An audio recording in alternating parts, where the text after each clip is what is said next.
Olá, meus amigos leitores. Hoje eu estou pagando uma promessa, hein? Você já viu de onde vem o termo inferno? Lá na Bíblia, nas Escrituras Sagradas, pelo menos, nós temos dois termos. Um usado no Novo Testamento, que tem o nome de Hades, e no Antigo Testamento ali é o nome Sheol. Mas as duas traduções literais ali vai dar como lápide, como cemitério, sepultura. Mas a palavra inferno, de onde vem, hein? Ela vem daqui, ó. Inferno de Dante, o Dante Alighieri. Então, esse livro aqui vai trazer essa concepção ocidental que nós temos de inferno, pegando fogo, com demônios, torturando as pessoas. E hoje nós vamos falar sobre essa obra. É um classicaço, se é que eu posso usar essa terminologia. Nós temos aqui também o Purgatório, que seria o livro 2, e o Paraíso, o livro 3. Mas hoje nós vamos ficar aqui no livro 1, porque nós temos muito o que falar.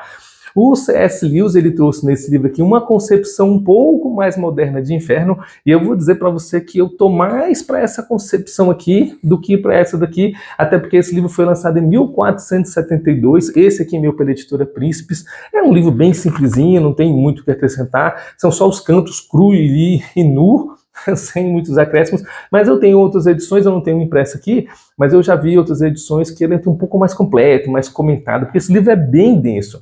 Esse aqui, essa é a minha edição de 2020, com 240 páginas e os 34 clássicos contos que Dante vai contar pra gente. O que acontece é que ele vai dar um contexto, alguns livros mais modernos vai trazer uma contextualização dos contos que nós estamos lendo. Porque ele vai citar aqui muitos exemplos de pessoas que estão dentro de cada um dos círculos, dos fossos, dos locais ali do inferno, sofrendo aquela tortura em detrimento do que eles fizeram na Terra. Então, em suma, nós vamos começar essa introdução para a gente entender muito bem o que eu vou falar. Cada lugar que Dante vai andar no inferno, tem alguma pessoa sendo torturada. E ele fez uma crítica, geralmente política, ou teológica, ou religioso, para aquela pessoa que está lá. E essas críticas, para a gente do século XXI, não vai entender, porque a gente não tem o contexto da pessoa daquela época. Então, eu só vou citar a pessoa onde o contexto foi um contexto bem fácil, então a referência da profissão, eu vou citar coisas simples. Mas existem umas versões bem mais completas, onde ele vai trazer ali essa contextualização, e foi daí que eu tirei, tá bom? Para não ficar assim, eu tirei isso da cabeça. De onde é que saiu essa referência? Porque no livro não tem, é justamente algumas explicações desses livros. Então, o meu é simplesinho, mas eu estou buscando uma versão de volume único, onde tem essas versões assim mais explicativas que fica bem melhor. Bom, chega de falatório, vamos direto ao livro, né? Dante, então, ele se encontra numa floresta, numa selva, e aí aqui é dito que essa selva é a selva do pecado. É interessante porque não conta nem como ele chegou, nem quem ele é, nem para onde ele vai. Só conta que está lá para onde acabou. Não sabe se está vivo, se está morto. Simples assim. Essa floresta é a floresta do pecado, e para sair dela você só sai por meio da razão e do intelecto. Daí eu já gostei demais, eu veio com os dois pés nas caras da gente, né? Uma pedrada. Ou seja, Oséias, quando ele está dizendo que o povo perece por falta de conhecimento, é justamente o que ele está falando aqui. Que você sai do pecado através da razão e do intelecto. Você tem que entender aquilo que você está fazendo de imoral e mudar os seus passos, estudar, aprender que aquilo está errado e fazer algo diferente. Já gostei logo de cara, ele já vem com essa paulada na gente. E aí ele encontra um monte, ele sobe nesse monte, esse monte ele simboliza a ascensão da alma humana de encontro com Deus. Mas quando ele chega lá no final daquele monte, existem três feras. Existe uma pantera, que ele vai simbolizar a incontinência, o leão, que simboliza a violência, e a loba, que significa a fraude. Eu não vou dar muito exemplo aqui, nem muita explicação sobre isso, porque quando nós formos estudar os círculos do inferno, a gente vai entender um pouco mais o que são esses três valores que ele está falando aqui. Então ele encontra Vigílio. Vigílio vai ser o personagem aqui, que ele foi enviado por Beatriz. Beatriz seria a amada dele, que está no céu, e Vigílio estaria no limbo, que seria um dos círculos do inferno, e ela pediu para que ele guiasse o Dante em prol ali dele encontrar de volta a sua coragem. Mas não disse se Dante está vivo ou está morto, simplesmente Dante vai passear pelo inferno para encontrar a sua coragem. Dante, então, Vigílio, então, propõe a Dante essa viagem para o inferno, e Dante não quer, não. Não vou, não. Doida, quero andar lá nem de graça. E aí, simplesmente, o Vigílio vai falar, vai contar para ele que a Beatriz, que mandou ele lá do céu, então ele aceita. Aqui, esse livro vai usar o Vigílio como guia para nos explicar o que está acontecendo, o que significa cada coisa. Então, nós ali, é como se a gente fosse Dante, né? Tentando entender o que está ali, o Vigílio explicando para a gente. Essa analogia é utilizada no livro apócrifo de Enoque, essa versão etíope. E essa versão é essa dessas que eu te contei.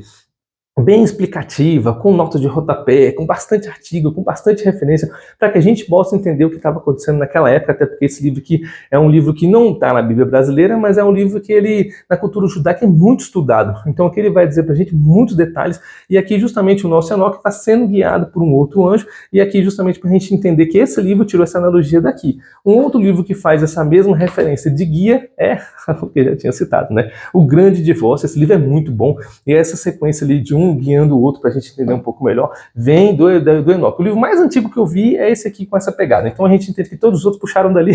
Se tem um mais antigo do que esse, escreve aqui para mim, para eu conhecer, porque eu só conheço esse.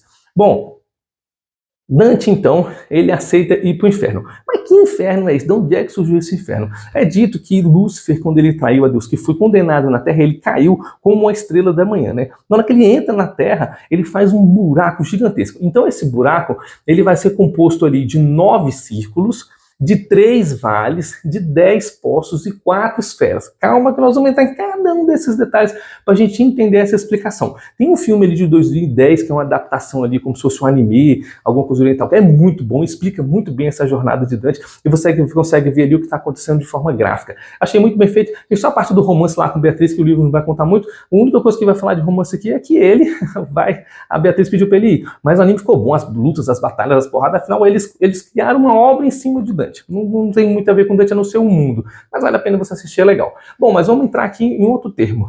Lúcifer, a palavra Lúcifer, ela vem de anjo de luz. Então eu vou explicar um pouco para você para entender que nome que a gente vai chamar aqui o nosso antagonista. Simplesmente a palavra diabo vem do latim diabolus, que significa opositor. Então é um título, assim como Lúcifer é anjo de luz. Então não tem um nome, são títulos que ele tinha. Satanás, ele vem de Satã, do hebraico, que significa adversário. Então simplesmente são mais um título, mais um adjetivo que nós damos para o capiroto. E diabo significa anjo rebelde. Então, que nome que a gente vai dar para ele? A cabala judaica dá o nome de Samael. Só que Samael também significa veneno de Deus, a ira de Deus. Como é que o cara tinha como anjo, como serafim, o nome de ira de Deus já antes de pecar? Então, também não concordo muito com esse nome, não. Mas cada um vai ter um nome ali, cada um vai chamar de um, cada cultura tem um nome chamado. Alguns vão dizer que Samael não era Lúcifer, que Samael simplesmente era o anjo da morte, é o Abaddon que foi lá matar ali os egípcios na época de Moisés, e o mesmo que vai ser solto no fim dos tempos ali em Apocalipse. Mas então, como é que chama o tinhoso? Vamos chamar de Lúcifer mesmo. Eu dei essa introdução aqui para você entender como o inferno foi criado e que nome que a gente vai dar para o capiroto. Vamos chamar de Lúcifer meio ponto, até porque ele não faz muita diferença na história. Apenas cada um dos círculos que a gente for descendo é a vala que o bicho foi deixando quando entrou na Terra. O primeiro círculo é o limbo, onde estão as pessoas que não foram batizadas. É ali que estava o vigílio, e justamente ali estão os sábios da antiguidade.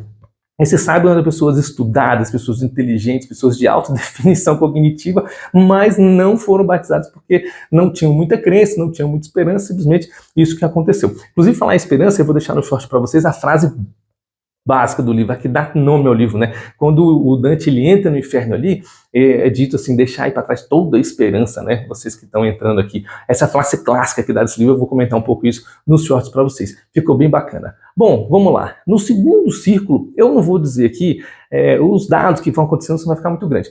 Simplesmente na história aqui vai contando o que ele vai fazendo, o que ele vai passando, quem ele vai encontrando, igual eu já falei. Eu vou citar só alguns de referência para a gente entender. Cada círculo ele encontra uma pessoa, por exemplo, no círculo 1 ele vai citar um sábio ali, mas esse sábio eu não sei nem quem é, nem para onde vai.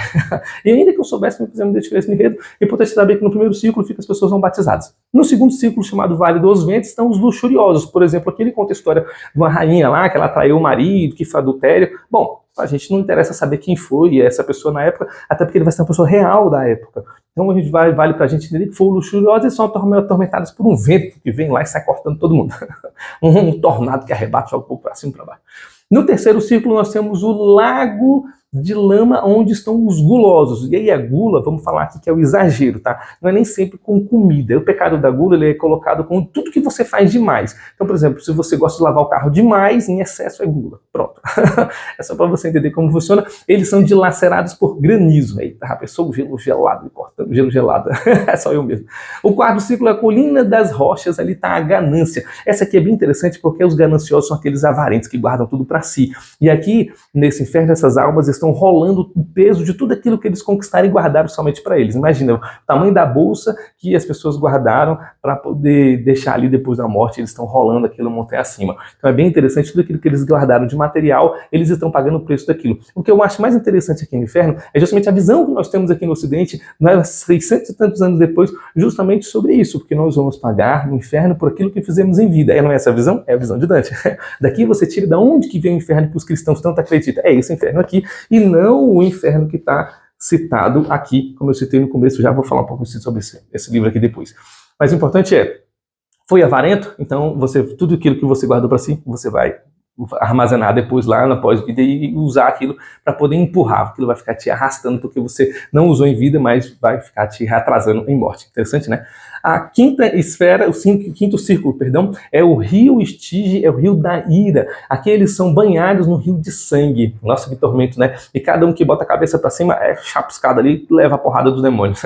O sexto círculo é o cemitério de fogo. Aqui estão os hereges, todos os ateus estão num fogo eterno dentro de um túmulo ali, e esse fogo fica queimando, é mais ou menos a visão que a gente tem, né?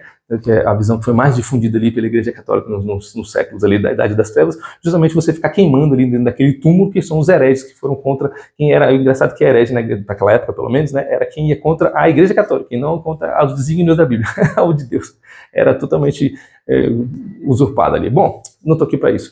O sétimo círculo é o Vale do Flagelo, e aqui a gente já começa a entrar nas partes mais profundas do círculo, onde estão os violentos. Então nós temos três tipos de violência. A primeira é a violência contra o próximo, onde você vai estar imerso num rio de sangue fervente. A segunda violência é a violência contra si mesmo. Você se torna... Você não, né? Perdão. Você vai para o céu. Junto comigo, hein? Me leva. Você vai estar... O ser que está lá, a alma que está lá, é como uma árvore retorcida e toda destruída, dilacerada. E o terceiro é justamente a violência contra Deus. Está queimando num deserto de areia. E a violência contra Deus, existem três tipos também de violência contra Deus. A violência da blasfêmia, que é a violência contra a palavra, a violência intelectual, que é a violência contra o Espírito Santo, e a terceira, a violência sodomita, que é a violência contra a natureza. A quarta e última violência é o usuário da sabedoria, que é justamente aquelas pessoas que têm conhecimento, mas ele está indo contra a sabedoria de Deus. Então essas quatro violências são justamente as violências contra Deus que compõem os três vales. Beleza? Fica um pouco confuso, mas é mais ou menos daí o círculo. O oitavo círculo é o círculo do Malebolge. Aqui é o círculo da fraude. Aqui nós vamos ter 10 fossos. Fossos, então, é como se fosse um castelo de pedras grandes, afogueadas, e cada uma daquela masmorra existe um fosso onde aquela pessoa está sofrendo lá dentro. Essa alma, no caso, foi a alma que cometeu o crime de ser fraudulento. Uma coisa que eu acho interessante nesse livro é justamente as penitências que são pagas em morte pelo que a pessoa fez em vida. E cada círculo tem um tipo de penitência. E esse dos fossos, existe uma diferença gigante aqui desses círculos, esses últimos 3 círculos, para os 6 primeiros lá de cima, né? Parecem círculos mais a menos, mas inferno é inferno. O que eu estou dizendo é que esses 10 fossos são exclusivos só para pessoas que cometeram fraudes. Então a primeira fraude é a exploração com paixões. Então você explorou a paixão de alguém, você é açoitado por demônios. O segundo fosso são quem explorou os medos e os desejos das outras pessoas. Eles estão assolados no fosso de fezes. O terceiro fosso é o fosso onde são os traficantes de artefatos sagrados ou de assassinos de aluguéis. Eles são enterrados de cabeça para baixo. Caramba, você vê que mesmo que você não cometa nenhum crime desse, dá vontade de não cometer mais. Ficar bem longe disso. Inclusive esse do fosso onde são enterrados de cabeça para baixo, dos aluguéis e tudo, é descrito que tem um papa lá. Lembra que eu falei que cada fosso ele vai falar de alguém? Aqui ele cita a história de um papa, que foi um papa justamente que cometeu esse tipo de crime. No quarto fosso onde estão os adivinhos, e eles estão de cabeça invertida, como se tivesse com a cabeça virada para trás, mostrando que só quem olha para frente é Deus, no caso, na frente, o futuro. Nós vivemos o presente, nós não vivemos o passado. Vou até deixar um card para vocês do livro que a gente falou esse dia sobre o presente. No quinto estão os corruptos, eles estão presos no lago de piche fervendo, e toda vez que ele tenta sair desse lago, o demônio vem, deslacera a sua cabeça e ele volta para o fundo de novo. O sexto fosso estão os hipócritas, eles vestem uma roupa de chumbo. Por quê? Porque em vida eles foram hipócritas, né? Então tudo aquilo que ele levou de peso para as outras pessoas, eles carregam de peso sobre si. Achei isso bem legal. O sétimo fosso são os ladrões, e como eles roubaram, subtraiu algo de outra pessoa, eles têm partes do corpo roubadas por serpente. Imagina, você sendo dilacerado, rouba uma mão, rouba um pé, um fígado, um rim. Esse é interessante. Você vê que eles estão pagando em morte o que fizeram em vida. No oitavo círculo estão os maus conselhos. Olha só, quem imaginou que dar mau conselho estaria aqui, hein? E eles são queimados eternamente por fogo e por raios que caem no céu. Nossa, esse aqui é impressionante. E ele vai citar aqui que nesse oitavo círculo nós temos Ulisses, da Odisseia de Homero. Estou devendo trazer a Ilíada para vocês e a Odisseia. Mas ele está citando que Homero está aqui nesse oitavo círculo. O nono fosso, eles estão os semeadores de discórdia. Então aqui eles são esfaqueados por demônios, simbolizando que quando você cria discórdia com alguém, como se você desse uma facada na pessoa, então eles estão sendo esfaqueados em morte. O último fosso é o fosso da falsificação. Então, como se pessoas que cometem qualquer tipo de falsificação sofrem por doenças aqui. O último fosso, o último círculo, é fácil de confundir, né? São 10 fossos do oitavo círculo. O nono círculo é o círculo da traição. E aí a traição, nós temos 4 grandes personagens que têm o símbolo da traição. O primeira são divididos nessas esferas, né? Então, a primeira esfera é a esfera de Caína, representando a história de Caim, que foi o que traiu seu irmão Abel. Então, ele representa a traição dos parentes. E a punição são pessoas que são presos pelo gelo até a cintura. Então, ele tem um tórax e a cabeça toda livre, eles ficam presos eternamente nesse gelo. A segunda esfera é a esfera de Antenor. Antenor foi o príncipe de Troia que estava conversando com os gregos e traiu Troia. Então, esse segunda esfera estão os traidores contra a pátria. E eles têm um gelo preso até o pescoço. Então, eles só movimentam a cabeça. A terceira esfera, a esfera de Ptolomeia, que era um capitão ali de Jericó, onde ele convidou Simão e os seus filhos para sua casa, uma grande refeição, deu de beber para eles e os matou. Então ele vai falar assim que é a traição contra hóspedes, eles ficam presos até o rosto, então fica só o rosto para a parte de fora. E para você que não lembra dessa história na Bíblia, ele está no livro de Macabeus. E aí a Bíblia protestante, ela não tem o livro de Macabeus, mas a Bíblia católica tem. Então se você tem algum amigo, parente católico, se você é católico, no livro de Macabeus, a primeira epístola vai contar essa história de Ptolomeu. Na Bíblia protestante não tem, eu acho até estranho, mas um outro dia a gente conversa sobre Bíblias, quando eu trazer um artigo só sobre Bíblia para vocês, eu vou trazer esses livros apócrifos todos que eu estou devendo e justamente um entendimento de cada uma das escrituras sagradas. Por que umas tem, outras não? Já falei isso em outros vídeos, então procurei, brincadeira, vou trazer para vocês. A última esfera, a esfera judeca, é a esfera justamente que faz menção a Judas, que são pessoas que traíram os mestres e os reis. Então Judas traiu ao Messias, então justamente porque ele está aqui, vou deixar até um vídeo no card para vocês do livro que nós fizemos análise na Inteligência de Cristo falando sobre essa traição de Judas, que mesmo que ele não existisse ou que tivesse sido perdoado, não mudaria nada na história de Cristo. Essa reflexão é bem interessante do Augusto Cury. Bom, eles estão presos totalmente dentro do gelo, uns agoniando, uns mais soltos, uns deitados de cabeça para baixo, todo mundo jogado, mas aqui está o próprio Lúcifer. Lembra que eu falei para vocês que caiu, foi enterrado até o último centro do círculo, e Lúcifer fica preso até a cintura, não por causa do seu pecado, mas porque foi ele que criou o inferno quando ele caiu. E ele tem 3 cabeças, uma forma de morcegão ali, e ele está mordendo com as 3 cabeças, dilacerando ali 3 almas. Uma delas é de Judas, então você sabe quem foi Judas e quem ele traiu, Brutus e Cássio, que são traidores ali, justamente ali das esferas romanas. Com isso a gente conclui os 9 círculos. Lembra que eu citei para vocês com isso? 9 círculos, 3 vales, 4 fossos, 10 fossos e 4 esferas. Aqui você conhece quais são os tormentos de toda a esfera de Dante. Dante, então, e Vigílio vão sair dali, e ao sair dali, eles vão passar agora para a próxima etapa, que é a etapa do purgatório. E aí, você, para conhecer a história do purgatório, vai ter que me encontrar no vídeo. Então, já te espero lá. E agradeço para vocês a presença aqui na história de Dante. É uma história bem interessante. Veja essa animação de 2010, é bem bacana também. Tem as partes de luta ali, as partes de cena que é bem bacana. De repente você pode ver com a pessoa. Não recomendo para criança botar esse medo, mas é legal você entender que esses livros, esse livro de Dante, ele traz a concepção ocidental de inferno. Tem alguns livros cristãos ali que diz que a pessoa foi lá no inferno e viu as prisões. Viu? Isso é tudo balela. Não cai nessas notas, não. Um dia eu trago esse livro para vocês. Que foi no céu e viu os anjos, essa é tudo conversa fiada. Esse daqui é uma ficção, foi alguém que teve uma criatividade gigantesca e trouxe pra gente algo da Divina Comédia. Então, esse é o livro da Divina Comédia dividido em 3 partes, e uma delas fala do inferno. É interessante, eu vou falar isso no finalzinho do último livro, mas eu vou deixar aqui essa introdução, que essa visão de inferno é até hoje aceita dentro dos cristãos. E a visão de purgatório já não é tanta a visão de paraíso, então nem se fala, passa gritantemente longe. Porque essa visão do paraíso aqui vai falar uma visão um pouco cosmológica, que a gente já sabe que não funciona isso. Mas no século XV acreditava-se que o cosmos era daquela forma. Engraçado que nós evoluímos em ciência astrológica e nós entendemos que o cosmos não funciona como esse. Então ninguém cita. Você já viu falando do paraíso de Dante? Não tem citação do paraíso de Dante. Já viu falando de o purgatório de Dante não, mas o inferno de Dante é muito conhecido. Engraçado que essa crença nós levamos até hoje. Por quê, né? Porque nós ainda cremos nesse tipo de inferno. Eu prefiro muito mais crer no inferno desse jeito aqui. É muito mais humano pensar que Deus criou uma criatura que pudesse sofrer e ficar passando por esse tipo de coisa, dado pelo que ele fez. Já que Deus tem todo o conhecimento e toda a ciência, ele poderia simplesmente criar uma circunstância onde a pessoa pudesse simplesmente mudar e aprender. Eu creio muito mais nisso. Se você não concorda, escreve aqui nos comentários. Vou ser teólogo ou simplesmente questionador, igual o C.S. Lewis. Não era teólogo, mas ele escreveu uma visão de inferno muito alegórica e muito mais interessante do que essa daqui. Agora, como teólogo, agora como cultura, isso aqui é muito legal. Você falar cara, tirar isso da cabeça, umas ideias dessa é muito interessante. Obrigado por me acompanhar nesse livro e até a próxima, né? A próxima eu espero lá, no Purgatório.